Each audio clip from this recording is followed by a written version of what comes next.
Hola, bienvenidos al canal. Mi nombre es Alejandro Santana y el día de hoy vamos a empezar con la solución de los ejercicios del capítulo 5 del libro de Tippens, Física, Conceptos y Aplicaciones. Este tema es el capítulo 5 y habla sobre el momento de torsión.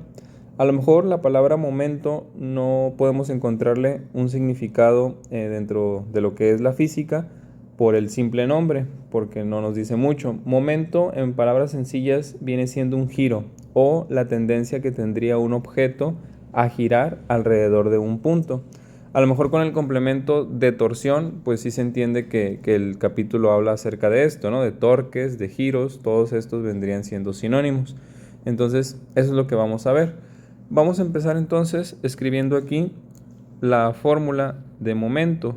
El momento lo vamos a poder obtener mediante la multiplicación de estas dos variables, que sería la multiplicación de la fuerza por una distancia. Esta distancia para este tema se le va a conocer mejor como brazo de palanca. Entonces esos dos van a ser sinónimos, distancia o brazo de palanca. Se le llama de esta manera brazo de palanca porque tiene que reunir ciertas características para considerar esa distancia como la que vamos a utilizar para hacer el cálculo del momento. Algo curioso también de esta fórmula es que es la misma fórmula que se utiliza para el concepto de trabajo, que se puede simbolizar con la letra T mayúscula o con la W de work en inglés. Entonces ambas vendrían siendo la fórmula fuerza por distancia, solamente que aquí habría una diferencia. Sabemos que la fuerza se mide en newtons y sabemos que la distancia se mide en metros. Si yo multiplico newton por metro y estoy calculando trabajo, la unidad resultante vienen siendo los joules y se simboliza con la J mayúscula. En este caso, para el momento de torsión, estamos de igual manera multiplicando newton, porque en eso se mide la fuerza, por una distancia o por un brazo de palanca, que serían metros. Solamente que aquí la unidad que nos va a quedar para el momento va a ser la combinación newton-metro, es decir, no se va a convertir en joules. Entonces, esa es la principal diferencia que hay entre estas dos fórmulas y es como se diferencian. Ahora, ya vamos a concentrarnos entonces en lo que viene siendo el ejercicio.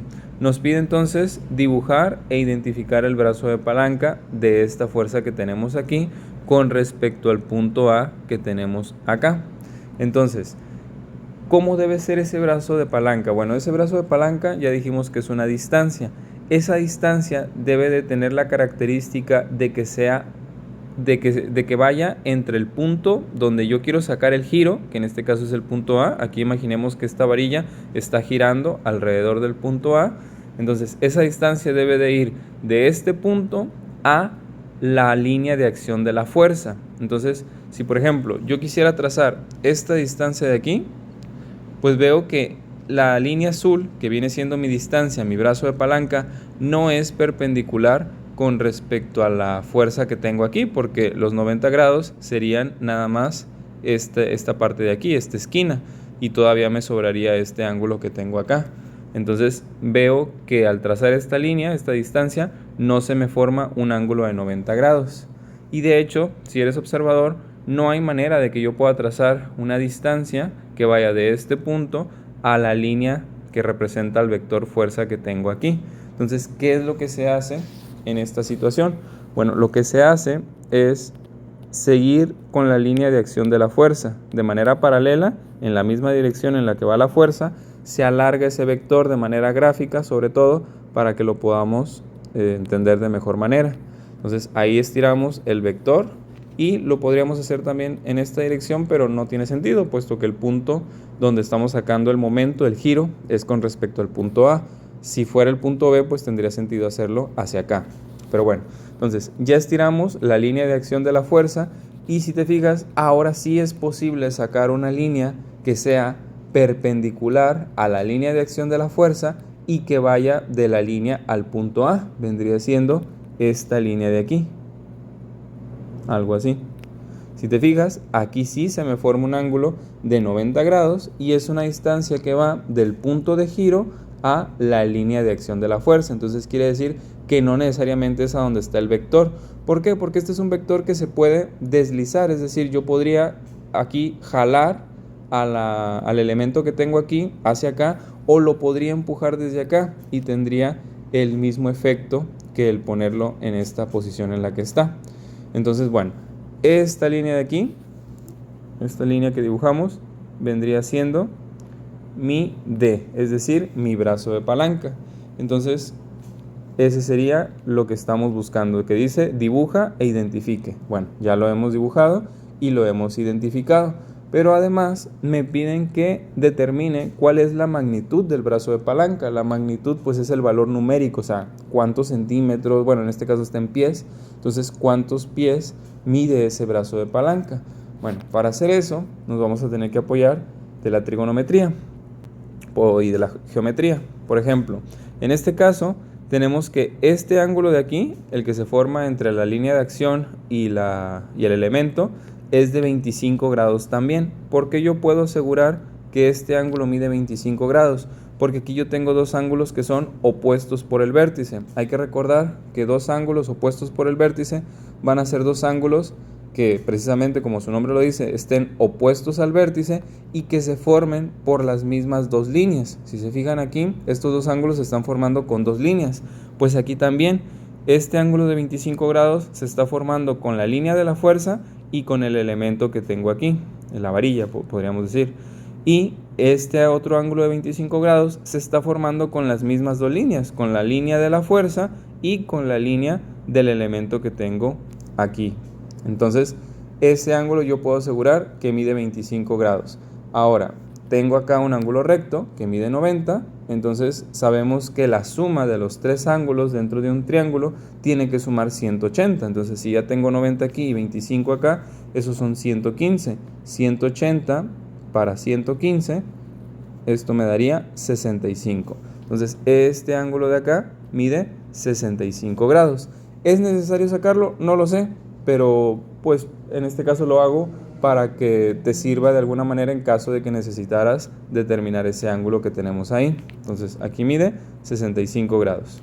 Vamos a dibujarlo, 65 grados. Muy bien, ahora, ¿qué es lo que yo quiero encontrar? Pues yo quiero encontrar la distancia D. Entonces voy a redibujar el dibujo acá para tenerlo sin tanto garabato. Algo así.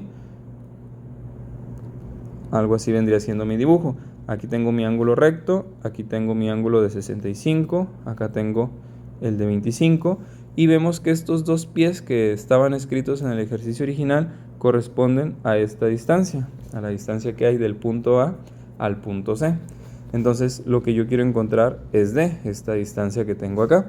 Pues es muy sencillo, puedo utilizar aquí por ejemplo la ley de senos. ¿Qué me dice la ley de senos? Bueno, la ley de senos dice que si yo tomo uno de los lados del triángulo, el que sea, y lo divido entre el seno del ángulo opuesto, por ejemplo, si yo digo que el lado A vienen siendo estos dos pies, pues el ángulo que tengo puesto a este lado vendría siendo el ángulo de 90 grados. Entonces aquí abajo yo pondría seno de 90.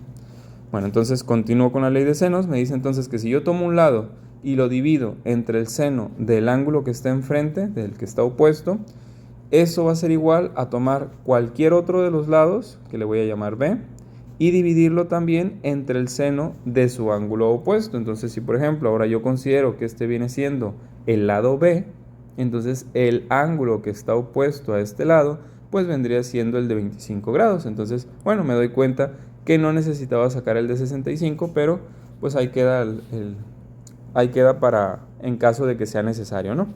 Bueno, entonces vamos a sustituir en esta fórmula. Entonces el lado A, yo voy a decir que son los dos pies que tengo aquí. Lo divido entre el seno de su ángulo opuesto, seno de 90. Seno de 90 es muy fácil, esto es 1. Entonces aquí me queda 2 entre 1, pues sigue siendo 2. Es igual a B. B, pues voy a utilizar el lado que me interesa conocer, no voy a poner el otro. Entonces me voy a poner aquí D entre el seno de su ángulo opuesto, que sería seno de 25. Este valor no es tan sencillo de calcular, pero con una calculadora se logra encontrar fácil. Entonces veo aquí que para encontrar D, ¿qué es lo que le estorba? Veo que seno de 25 está dividiendo. Entonces para yo despejar D, tengo que pasar esto al otro lado con la operación contraria. Está dividiendo, lo paso multiplicando. Entonces me queda que D vale 2 veces el seno de 25 o 2 por seno de 25. Entonces ya simplemente con una calculadora encontramos el valor. Esto nos da 0.845. Como el 2, la unidad que tenía eran pies, pues esto también serán pies. Y esto sería entonces el resultado del ejercicio número 1 de este capítulo. Bueno, entonces, como ves, es un tema que pues es diferente a los anteriores. En los anteriores estábamos viendo lo que era la fricción, lo que eran los sistemas en equilibrio, es decir, que estuvieran estáticos, que no hubiera movimiento. En este caso estamos viendo giros. Igual vamos a aplicar tal vez situaciones en donde haya ecuaciones en equilibrio, es decir, que los objetos o el sistema no se estén moviendo, pero en este caso los movimientos que se van a tratar de evitar van a ser giros más que movimientos de traslación. Entonces espero que disfrutes este tema y te invito a que me acompañes con la solución del resto de ejercicios. También te pido que te suscribas si te ha sido útil este video. Saludos.